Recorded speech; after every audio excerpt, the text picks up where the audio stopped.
Qu'est-ce que je pense des coupures en santé? C'est une façon assez rough de commencer mon calendrier de l'Avent, mais c'est pertinent parce qu'on est le 1er décembre et le 1er décembre est la date où commence Santé Québec. Qu'est-ce que Santé Québec?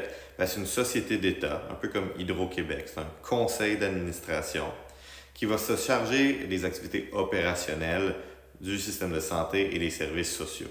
Donc, le ministre va continuer à gérer les orientations politiques et le conseil d'administration de Santé Québec va gérer l'opérationnel. Qu'en est-il des coupures annoncées? Eh bien, Santé Québec, dans son communiqué, mentionne qu'effectivement, il y a une augmentation des coûts en santé et il les attribue à 3 choses. L'augmentation des services, santé mentale, urgence, soins à domicile, des innovations pour répondre aux besoins de la population, surtout compte tenu du vieillissement de la population, et l'inflation.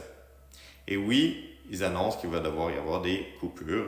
Et qu'est-ce que moi j'en pense? Ben, ça va de soi. On ne peut pas continuer à juste injecter de l'argent sans changer notre façon de faire. Ceci étant dit, il ne faut pas couper là où c'est facile. Quel genre de décision facile? Ben, couper un poste qui va mener à une coupure de service. On ne dit pas qu'on a coupé le service, on a coupé la personne qui rend le service. Parce que j'y crois au succès de Santé Québec. Il y a beaucoup de gaspillage, il y a beaucoup de duplication sur laquelle on peut faire des économies d'échelle. Mais on ne pourra jamais gagner si l'objectif de Santé Québec, c'est d'améliorer l'accès. Tant qu'on donne aux gens la possibilité d'avoir un meilleur accès au système de santé et que les gens ont des maladies, bien, les gens vont aller utiliser le système de santé aussi efficace qu'il le soit. Il faut prévenir la maladie, empêcher la maladie. Donc, quelle est la solution courageuse? Bien, c'est de cesser de traiter le système de santé comme un bar ouvert où on peut utiliser des services sans limite. Quand on augmente l'accès, il y a de la non-pertinence. Donc, il y a une conversation à avoir par rapport au gaspillage dans le réseau de la santé, gaspillage d'échelle. Ça, Santé Québec, je pense qu'ils peuvent réussir à améliorer les choses. Et du gaspillage au niveau des services. Et ça, ben, c'est toute la question du panier de services.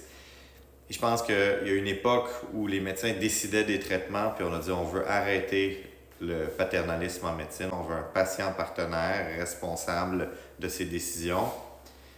Puis on devrait avoir la même conversation au niveau de la société. Ça ne devrait pas être un politicien ou des médecins qui imposent des traitements, des patients qui imposent des traitements, d'avoir une population partenaire pour discuter du panier de services. Et j'utilise l'exemple de l'oncologie parce que c'est facile à comprendre. Il y a des dizaines de nouvelles molécules par mois à des centaines de milliers de dollars.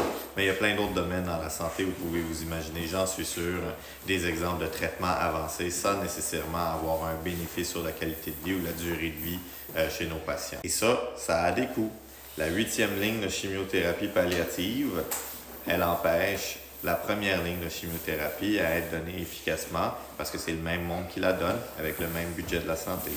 Donc pour conclure, des coupures en santé, oui, on doit en faire parce qu'on ne peut pas continuer à juste mettre de l'argent dans le système de santé sans revoir nos façons de faire. On va être condamné à répéter les mêmes erreurs, les erreurs enfoncées dans un mur. Mais je pense qu'il y a moyen de faire ça intelligemment.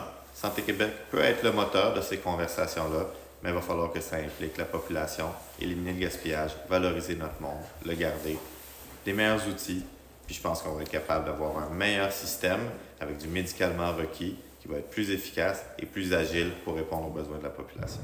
C'était un long vidéo, ça ne sera pas toujours comme ça. Abonnez-vous pour le calendrier de l'Avent médical, une question par jour jusqu'au 25 décembre.